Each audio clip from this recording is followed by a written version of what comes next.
Salut tout le monde et bienvenue dans une vidéo où on va récapituler ensemble les toutes dernières annonces d'Apple. Ils se sont exprimés hier soir en live. On démarre avec l'Apple Watch Series 6 avec l'arrivée également de WatchOS 7. Un nouveau capteur pour le suivi du VO2 Max. Je vous avoue que j'ai tapé VO2 Max, c'est quoi sur Google un peu comme tout le monde. C'est les sportifs qui sont surtout attentifs à cette donnée pour voir leur débit d'oxygène maximal. Savoir en gros ce que leur organisme est capable d'absorber pour subvenir aux besoins lors d'un effort physique. Des nouveaux bracelets annoncés pour pouvoir changer de style très facilement. Il y en a notamment un que j'ai retenu. Il est fait en une seule pièce afin de pouvoir être porté dans des conditions un petit peu plus extrêmes. Un nouveau processeur est embarqué sur cette Series 6, un nouveau processeur basé sur l'A13 Bionic qu'avait l'iPhone 11, ce qui la rend 20% plus rapide. Des nouveaux cadrans également sont annoncés, avec surtout certains cadrans qui clairement reprennent le design des montres classiques. C'est ce que j'aimais beaucoup sur la Tag Heuer Connected que j'avais pu découvrir et vous montrer sur la chaîne, pouvoir associer un style de montre classique avec tout le software qu'il y a derrière. Celui qui m'intéresse beaucoup et qu'a annoncé Apple est un cadran qui peut permettre d'afficher plusieurs widgets avec notamment vos prochains rendez-vous. Cette Apple Watch Series 6 est disponible à partir de 399 $. Vous pouvez la précommander dès aujourd'hui. Ensuite, ils ont annoncé une Apple Watch SE et avec l'arrivée de Family Setup pour qu'un enfant puisse utiliser une Apple Watch sans avoir d'iPhone, Apple a du coup annoncé cette Watch SE qui reprend le design de la série 5 avec d'ailleurs le même processeur. Elle embarque un gyroscope, un détecteur de chute, un compas et l'accéléromètre de la série 6. Elle est disponible à partir de 279 $ et la précommande est également dispo dès aujourd'hui. Nouveauté cette fois-ci software, une nouvelle application Fitness Plus annoncée par Apple. Une application qui permet de faire du sport grâce à un suivi vidéo, un petit peu comme le font depuis déjà maintenant plusieurs années vos youtubeurs sportifs favoris. Sauf que là, et tout en suivant nos cours vidéo en ligne, on peut y associer toutes les métriques de l'Apple Watch qui sera connectée pour pouvoir suivre en direct du coup nos performances physiques. Très pratique du coup pour suivre nos performances physiques en même temps que tous les cours de sport auxquels on a participé. La grosse fonctionnalité, celle qui est toute bête, mais qui me plaît beaucoup, pouvoir choisir son cours de sport et ensuite choisir sa playlist musicale favorite qui sera couplée au cours que l'on suit grâce à Apple Music. C'est vraiment tout bête, mais quand je suis genre un cours de sport en vidéo sur YouTube et que je dois me taper la voix off de la personne qui suit en même temps que moi, ça m'énerve. J'ai juste envie d'écouter ma musique avec le même produit. Je vais enfin pouvoir le faire. Disponible sur iPad, iPhone et l'Apple TV, et à travers du coup tous nos cours que l'on suivra sur ces écrans-là, on pourra suivre en même temps, en picture-in-picture, nos performances que l'Apple Watch prendra en temps réel. 9,99 $ par mois, 79,99 $ par an, c'est rien du tout pour faire du sport quand on veut, à la maison. Voilà, courage à tous les youtubeurs et youtubeuses qui vendent leurs programmes de leur côté. Ça va être dur. Et pour couronner le tout, 3 mois gratuits si on achète une Apple Watch. Ça va être dur. Place à Apple One, un seul abonnement pour l'ensemble des services que propose Apple. On l'attendait depuis longtemps et ça y est, ça va être enfin disponible. L'abonnement individuel débute à 14,95 $ par mois. Ça comprend Apple Music, Apple TV, Apple Arcade et iCloud. L'abonnement familial qui regroupe les mêmes applications pour 19,95 $ par mois. Et ensuite l'abonnement premier pour 29,99 $ par mois avec Apple Music, Apple TV, Apple Arcade, iCloud, Apple News, Apple Fitness+.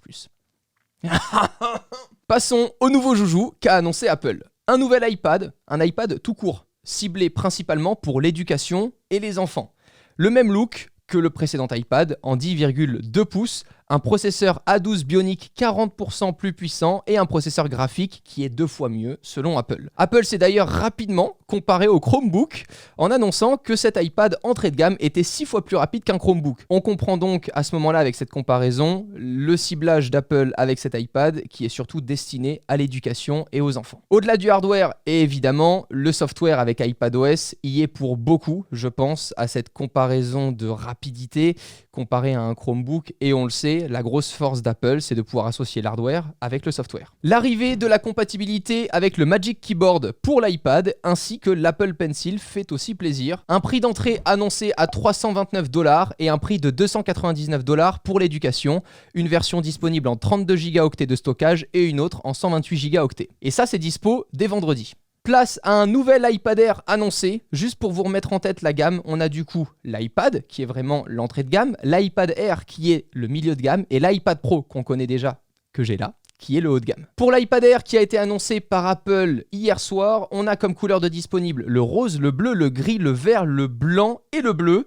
Ça ressemble d'ailleurs, et au niveau du design, beaucoup à l'iPad Pro, et c'est ce qui me plaît énormément. Je trouve qu'au-delà de l'utilisation du produit, juste quand tu as le produit dans les mains, tu as vraiment l'impression d'avoir quelque chose de premium, d'ultra quali, c'est un super bel objet. iPad Air disponible en 10,9 pouces avec 2360 pixels par 1650 pixels, une belle résolution du coup pour pouvoir y travailler et afficher l'ensemble de nos contenus. Pas de Face ID, c'est à noter.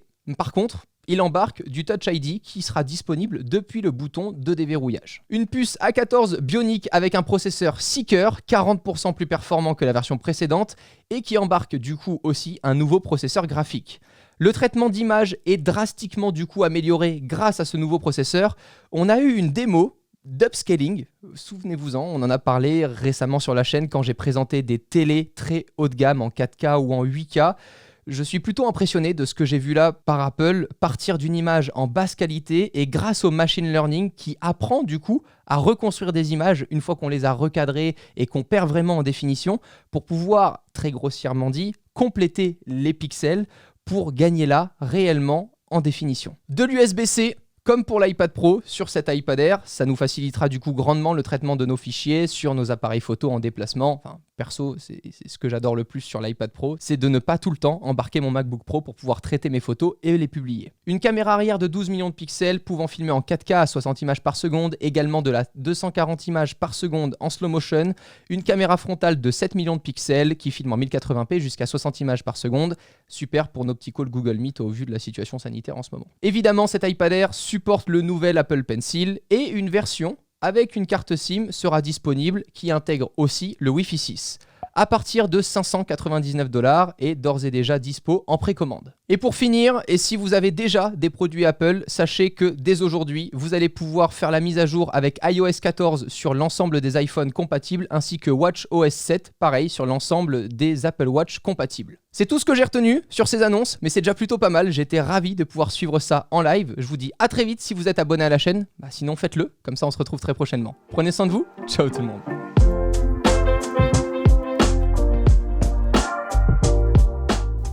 Ils ont pas présenté des AirPods, mais achetez-en.